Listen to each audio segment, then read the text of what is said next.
Class, what's up? Welcome back to another exciting video from Chapter 6, Unit 6. Here we go, Section 6-4. We're talking about the properties of special parallelograms. Alright? Now, day 1, we're going to go through all of these properties. We're going to kind of organize our thoughts. Day 2, we'll put them into action. We'll see how they work. Okay? So, special parallelograms. There are a few of them. One of them is a rectangle. Okay, so a rectangle is a special parallelogram. Parallelogram with 4 right angles. And I'll tell you right now, I'm going to put a Roman numeral 1 here because this is one very, very specific thing that we can show that something is a rectangle by. And then there's a couple more things down here. I'm actually going to skip this middle one and skip down to this third one. So if a parallelogram is a rectangle, then its diagonals are congruent.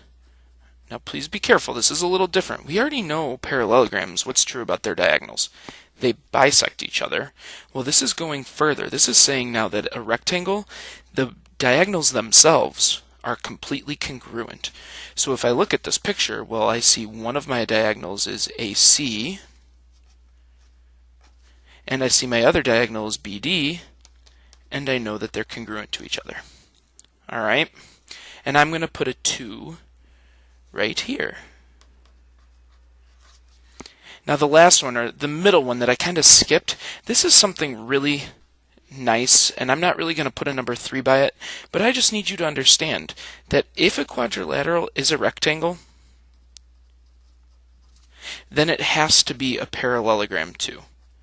Alright, it has to. There's no questions about it. If you know something is a rectangle, then it has all of the same properties that we already know about parallelograms, such as opposite sides congruent, opposite angles, yada yada yada yada. Alright, so here for my conclusion, all I'm saying is because ABCD is a rectangle, right? This is given. I'm going to put a G for given. Well, therefore, which is these 3 dots, therefore, ABCD is a parallelogram as well. Alright? Okay, so again, the big takeaways here. If you have a parallelogram with 4 right angles, we can call it a rectangle. If you have a parallelogram that is a rectangle, or I should say, if you have a parallelogram that has congruent diagonals, then you have a rectangle. Alright? Now we move on. The next special parallelogram is called a rhombus, and a rhombus is a parallelogram with 4 congruent sides. 4 congruent sides. Alright, so that is what I'll put a number 1 by for rhombuses. Oh, can't see that a little bit. Alright, a little bit off. There you go. Once again, I'm going to skip this first one and I'm going to slot down. Oh, you can't see what I'm pointing at. Sorry, guys. I'm going to skip this middle or this starting one and I'm going to skip down here. Excuse me. If a parallelogram is a rhombus, then its diagonals are perpendicular.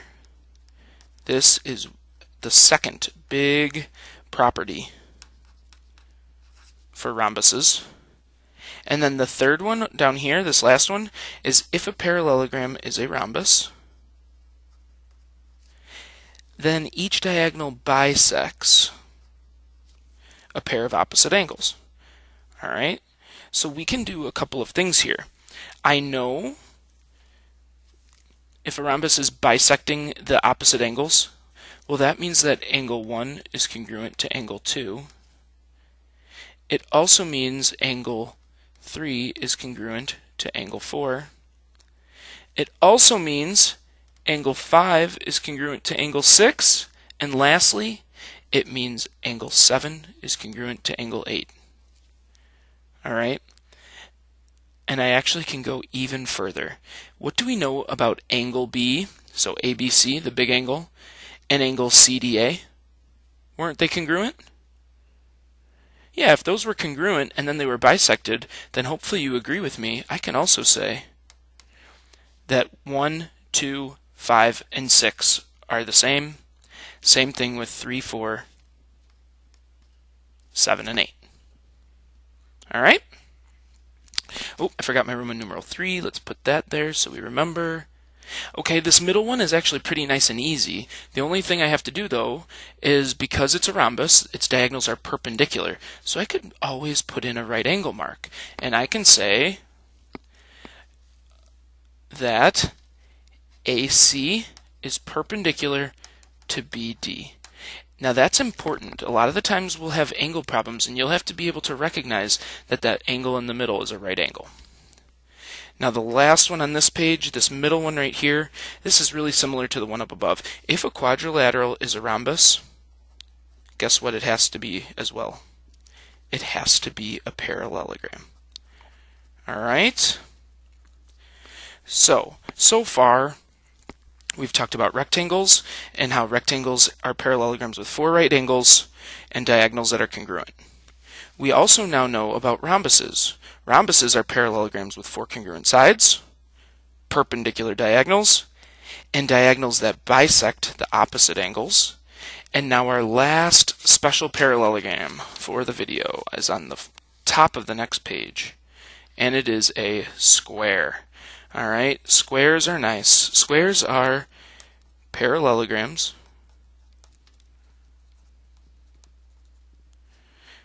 with 4 right angles and 4 congruent sides.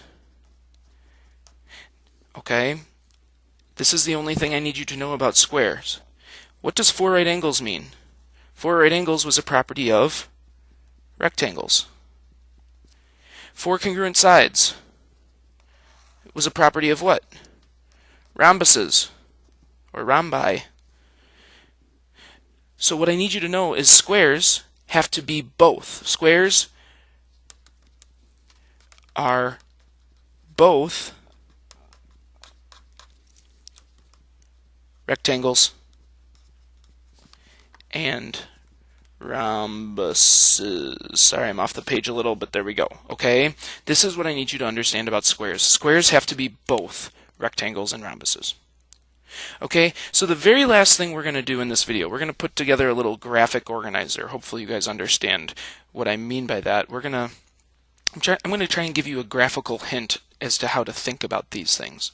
All right, now the box we're going to think about as any old quadrilateral, right? Quadrilateral. I don't care what type of quadrilateral you have. It can be any 4-sided polygon. Well, we can get a little more specific, right? If we say that we have opposite sides that are congruent, or opposite angles that are congruent, or consecutive angles that are supplementary, we can say that we have a parallelogram, right? So let me actually do this. Boom, boom, boom, boom, right? These are all different sides, quadrilateral. Now a parallelogram, I would know, has something like this. Boom, boom, boom, boom. So what did I do? I got more specific. I went from 4 different sides to very specifically 2 sets of opposite sides that are congruent. And I can get even more specific. What if I draw something like this that still has those opposite sides congruent, but now what am I going to do? I'm going to say that every single angle is a right angle. Well, what can I say? That's a rectangle. All right? I can get very specific, or more specific, I should say, from parallelograms to rectangles. Now let's go back up to parallelograms for a second. What if I have a different type of parallelogram? Something like this. Ooh, what do we notice now? All the sides are congruent. If all the sides are congruent, then this isn't, or this is more than a parallelogram. This is a rhombus. All right? Now, the last thing I need you to kind of keep in mind here is what happens when a rectangle meets a rhombus. Let's think about it. Let's draw a picture too. Well, the rectangle had 4 right angles, and the rhombus has 4 congruent sides. So what shape do we know that has all the same sides and all right angles? You guessed it, squares. All right, so this idea, we can, based on the properties that I show you, we can determine what type of shape we have. And that's what we're going to get into in the next few days. All right, I hope this was a pretty easy video. I hope it makes sense. And of course, we will practice it. Have a good one.